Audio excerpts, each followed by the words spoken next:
म्हणजे हे एक बॅकग्राऊंड सांगतो तुम्हाला थोडीशी. म्हणजे सद्गुरू चिले महाराज म्हणून पैजारडीला होते आणि त्यांनी 86 पर्यंत होते ते. तेव्हा ते अवलिया असल्यामुळे आम्हाला कळले नाही. तर जवळ गेलं की काहीतरी रागवायचं, खुलून टाकायचं. अवलिया लोक तसे असतात. पण लोक म्हणजे हा सत्पुरुष आहे, हा त्याचा नुसता वेश पेरावे आपल्याला कळत नाही. तर तुम्ही त्याचे पाय धरून ठेवा म्हणे. आम्ही फक्त आपल्या कामापुरतं जायचं. म्हणजे तब्येत बरी नाही, इथं लग्न ठरत नाही तर करून द्या. त्याच्याप्रती तसं काही फार अध्यात्म वगैरे नव्हतं. ते असं वाटायचं होऊन जायचं काम ते. म्हणून मग जात राहिलो. फक्त कामापुरतं जात गेलो. 86 मध्ये त्यांनी समाधी घेतल्यावरती आम्ही विसरून गेलो. होते बाबा, कोणी बाबा भेटला, दर्शन घेतलं, काम झालं आपलं, निघून गेलो आपण. 94 मध्ये असं मला असं वाटलं की श्रुतीसारखी झाली मला. म्हणजे माझ्याशी बोलतायत असं मला वाटलं.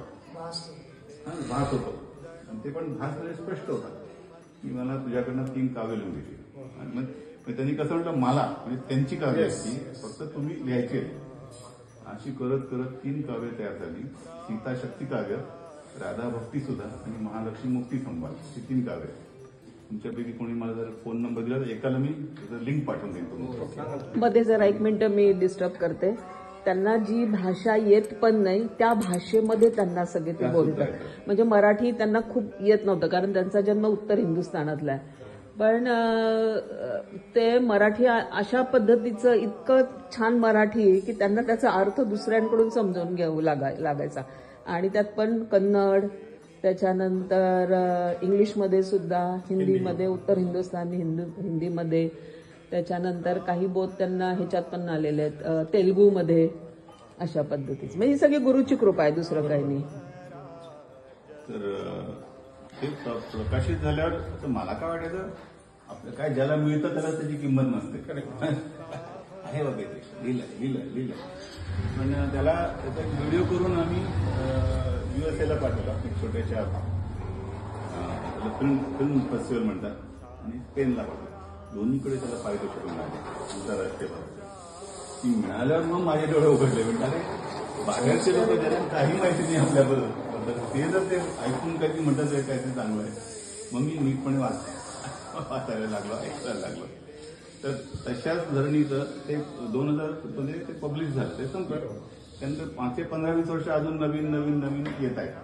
तर त्यात एक परवा आला आणि हे कसं प्रथम फर्स्ट पर्सन मध्ये जणू महाराज कसे म्हणजे आता सीता बोलत होते आणि मग साक्षात माता बोलते असं वाटायचं. आता काही दिसायची नाही पण ती काहीतरी सांगते आपल्याला. तर तशातला एक प्रसंग होता किंवा ती वाल्मिकी आश्रमात बसलेली, जिथे तिला 2 मुलं झाले, लवकुश. आणि तिला एक आठवण येते की 14 वर्ष वनवास संपल्यावर मी अयोध्येत परत आलो आणि प्रभू श्रीराम परत सिंहासनावर बसले. त्यानंतर त्यांनी राज्य कसं स्थापित केलं, राम राज्य आपण म्हणतो, आदर्श राज्य. तर ह्या भजनामध्ये त्याचं सगळं वर्णन आहे. आणि त्या रामराज्याचं ती वाल्मिकी आश्रमात होती. तिला खरं ते धोबीने काहीतरी विचित्र बोलला म्हणून तिला जंगलात परत पाठवलं रामकृष्ण विश्वामित्र वाल्मिकींच्या. पण तिला कुठेही मनात हे नव्हतं, ते क्लेश नव्हता किंवा मनाचं इथं ठेवलं. रामाबद्दल प्रेम आणि आदर. पण त्याला मला माहित होतं, शक्ती होती ना, तिला माहित होतं. तर ती पूर्ण आदराने ते रामराज्य कसं होतं त्याचं डिस्क्रिप्शन करते त्याच्यामध्ये. आणि नुसतंच रामाचं मोठेपणा नाही तर मग भरताचा काय भाग होता त्याच्यामध्ये, लक्ष्मणाचा काय भाग होता. त्यानंतर रामाची आई तिने काय सांगितलं असेल रामाला, फार इंटरेस्टिंग सांगितलं की तू रघुकुलचा राजा होतोयस आणि त्याची रीत फार मोठी आहे. त्याचं ते एक प्रकारे आपण ट्रेडिशन म्हणतात, ट्रेडिशनला परंपरा फार मोठी आहे. ती परंपरा तुला आता जागवायची.